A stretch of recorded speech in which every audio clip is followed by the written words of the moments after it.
ይህ የታሪክ ማህደር የዩቲዩብ ቻናላችን ነው። ስለተለያዩ የአፍሪካ ሂስትሪ የምናወራበት፣ ስለተለያዩ አዝናኝ ስም አወጣጦች የምናይበት፣ ስለ ኳስ ታሪኮች የምናወራበት፣ የምንወያይበት የዩቲዩብ ቻናላችን ነው።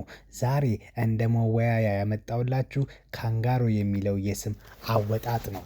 ካንጋሮ የሚለው ስም እንዴት እንደወጣ ብትሰሙ ትገረማላችሁ። ካንጋሮ የሚለው ስም ትርጉሙ ምን እንደሆነ ያውቃሉ? አልገባኝም ማለት ነው። እንዴት ሊሆን እንደቻለ ልንገራችሁ።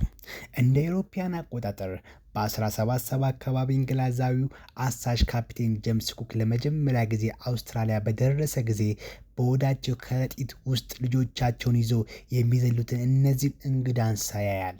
በጣም ይገረመውና በአቅራቢያው ወደ ነበረው የአውስትራሊያ ተወላጅ ጠጋ ብሎ በምልክት እንስሳውን እያሳየ ይህ እንስሳ ስሙ ማን ይባላል ብሎ ይጠይቀዋል። የሀገሩ ተወላጅ ግን እንግሊዝኛ ስለማይችል ካፒቴኑ የጠየቀውን ነገር በፍጹም አልገባውም ነበር። ስለዚህ በቋንቋው ጓንጉሩ ብሎ መለሰለት። ካፒቴን ጄምስም ኩክ ሰውየው የእንስሳውን ስም የነገረው መስሎት ካንጋሮ ብሎ በማስታወሻው ላይ መዘገበው። ነገር ግን በአገሬ ቋንቋ ጓንጉሩ ማለት የምትለው አልገባኝም ማለት ነበር። ከዛ ጊዜ በኋላ እንስሳው ካንጋሮ በመባል ይጠራል። ትርጉሙ አልገባኝም ነው። ከወደዳችሁት ሰብስክራይብ ያርጉ። እንዲቀርብ እንደዚህ አዝናኝ ስም አወጣት ካለ ኮሜንት ላይ ይጻፉ።